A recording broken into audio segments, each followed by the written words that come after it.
everyone, welcome back.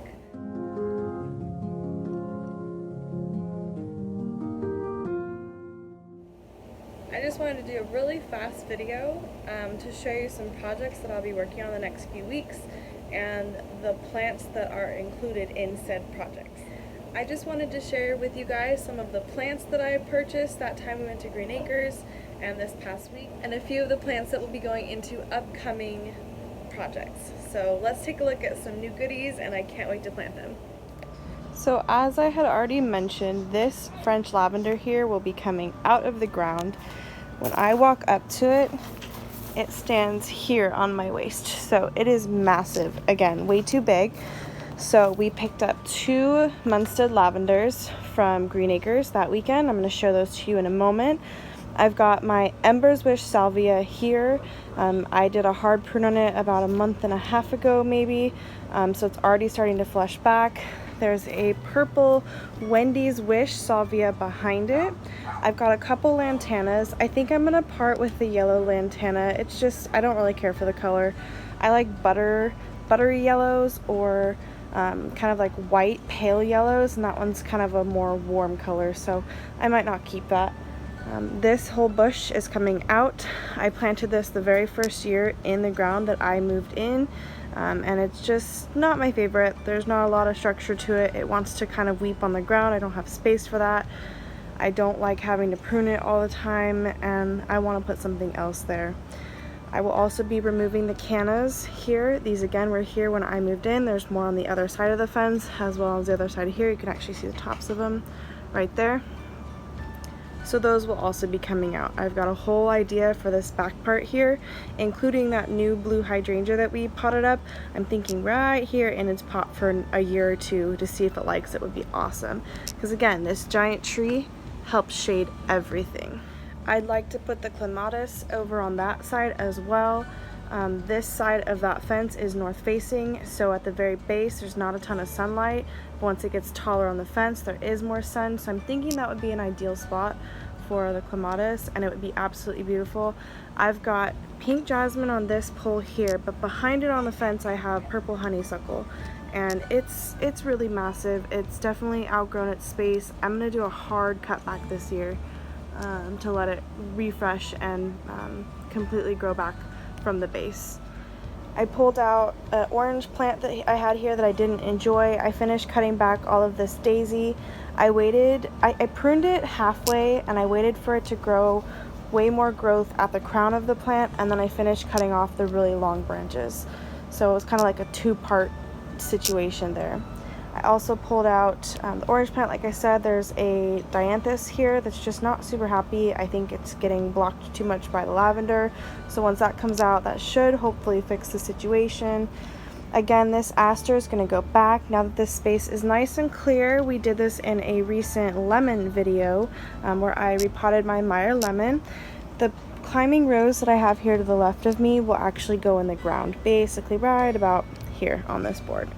And it will get its own trellis, which just use the one I have here, and let it do its thing. And the bougainvillea and the climbing rose can all grow together, which would be beautiful. And then I want to bump the aster back. It's too tall where it is, and then I'll do some front plantings here. I got a couple of new full sun plants, and I'm curious if they might do well here. I also picked up another echinacea, which you guys saw in my very first video. It's a powwow berry, so that's the purple, but the powwow berry is more of a pink color, bright pink. So I'm really excited about that. Let's take a look at a few other plants. Alright guys, please excuse my mess. I'm still figuring out how I want to organize all of my gardening supplies because I have a small space up front, but all of my fertilizers, if I want to keep them inside, outside, I haven't decided. So please forgive me for that. Here are our glorious new Munstead lavenders. You guys, they are so pretty. I can't wait to plant these. They need a little bit of water. It's always kind of hard to keep things happy in their cans. So I'm hoping to get this lavender planted this coming week. We have a whole week of 100 degrees, so I'm thinking the very last day would be ideal. I was at Lowe's a few weeks ago, and I picked up this cat's pajama nepeta from Proven Winners. I haven't deadheaded it, so all the brown that you see are actually dead blooms from the first blooming. It's already starting to bloom again, but all of the leaves itself are totally fine, so please don't freak out. It's okay.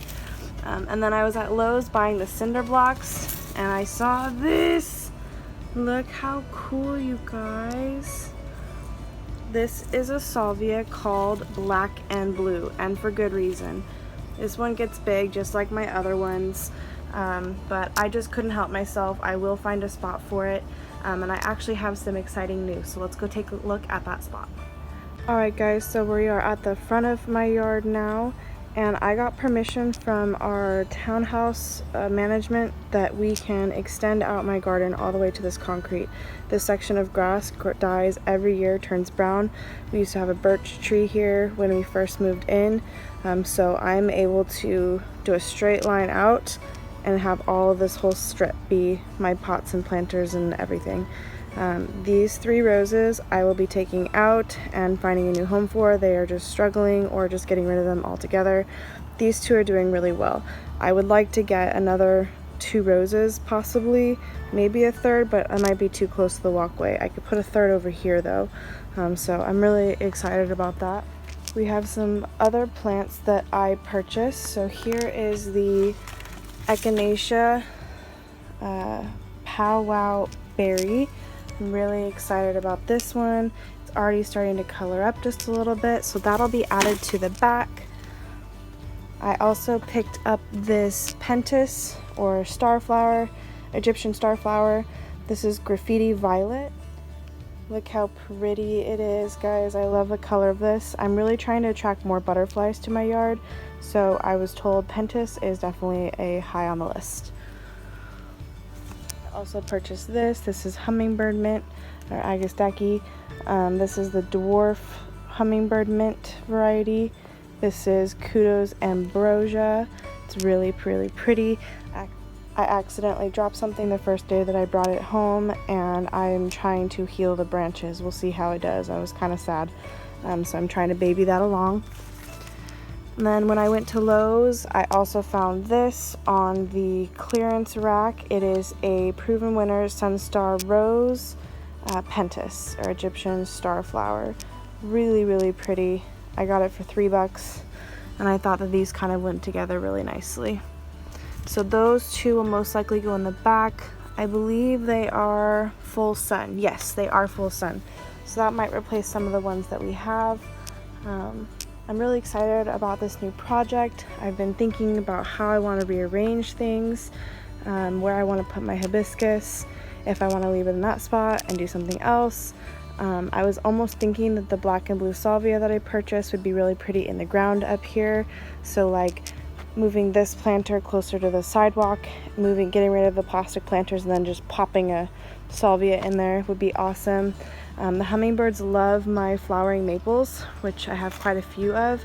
They are due for their routine pruning and fertilizing and iron application, but I would really love to have more hummingbirds up here. Our bedroom window is just to the side, so I love to listen to them. Thanks for following along for a quick little tour to see what plants I'm going to be using in upcoming projects. So if you want to see how those turn out, please subscribe, like this video, and stay tuned for more.